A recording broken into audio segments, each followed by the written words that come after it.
European governments loosened the shackles on national budgets as the euro area recession deepens and unemployment climbs, with pro-growth appeals coming even from German Chancellor Angela Merkel, the leader most closely associated with austerity.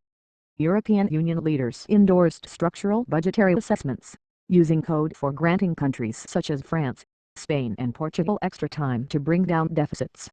Still, balanced budgets remained the goal and there was no talk of large-scale spending programs or bond issues. If there is too much austerity, there will be too much unemployment, French President François Hollande said at an EU summit in Brussels late yesterday. Flexibility is necessary if we want to make growth a priority. The Eurozone's economic slump has shoved aside the financial crisis as the bloc's biggest headache, leading the EU to push back deficit reduction deadlines and making it perilous for politicians to wrap themselves in the flag of austerity. European leaders are cloaking the easing up on the fiscal reins in language designed to reassure investors who have driven bond yields lower since mid-2012. They labeled the policy differentiated growth-friendly fiscal consolidation, with deficit targets set on a country-by-country basis. Risk to growth. I'm in favor of consolidation, but the budgetary adjustment measures we take shouldn't pose a risk to growth, Luxembourg Prime Minister Jean-Claude Juncker said. There should be a certain intellectual and practical flexibility. A milestone toward overcoming the debt crisis came on March 13, when Ireland sold 10-year bonds for the first time since its bailout in 2010. The relative calm in markets was barely disturbed by the election in Italy, which still hasn't produced a government. With growth the dominant theme, European officials sought to keep an aid package for the next problem country, Cyprus, off the agenda of the summit and of a smaller meeting afterward of heads of the 17 Euro countries. Cyprus will be dealt with at a separate meeting of Euro area finance ministers that starts at 5:00 p.m. today. Thousands of protesters against budget cuts and the perceived dictates of financial markets converged on the EU headquarters, carrying banners saying European austerity equals misery. About 10,000 people gathered in a park close to the summit, Brussels police said. Margins for flexibility. Caretaker Italian Prime Minister Mario Monti found out that budget cutting can be a career ender when he managed only 10% of the vote in an election last month. He arrived at his last EU summit calling for margins for flexibility on budgets. In a nod to Italy, the summit statement said Euro area rules provide space for productive public investment by countries with deficits under the limit of 3% of gross domestic product. Italy was one of the Euro states to pass that test last year.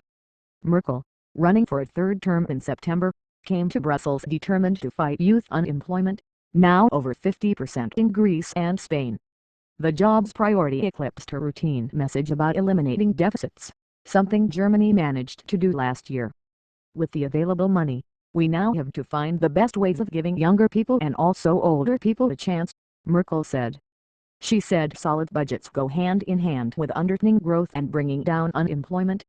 Emergency aid. The 17-nation currency region will follow last year's 0.6% contraction by shrinking 0.3% in 2013, the first back-to-back decline since the euro's debut in 1999, the European Commission forecasts. It sees bloc-wide unemployment at 12.2% in 2013, with joblessness as high as 27% in Greece and Spain. Pressure remains on France, Italy and the countries tapping emergency financial aid to make their economies more productive by reducing labor costs and deregulating professions. The Commission, the Brussels-based enforcer of the budget rules, fended off attacks from Southern Europe that it has been too strict and parried warnings from Northern Europe that it is becoming too lax. The simple allegation that the Commission pursues austerity inflexibly does not hold, Marco Buti and Nicolas Cardinal of the Commission's Economics Department said March 13 in a policy paper. Nor obviously does the opposite accusation that the framework is being weakened. Berlin leadership. German officials have backed the Commission's approach, indicating that the Berlin leadership is sensitive to criticisms that budget cutting has gone too far.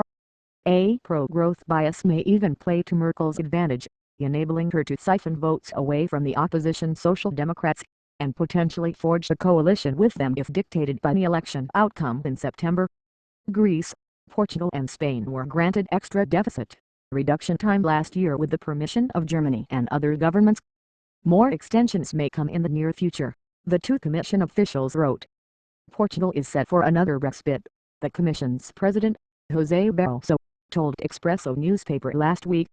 France is counting on estimates that it has made sufficient reductions in the structural deficit, the figure that factors out the effect of the economic cycle, to escape a European order to cut more. All 27 EU leaders hold a final session from 10 a.m. to 12:30 p.m. today on foreign policy issues led by Syria,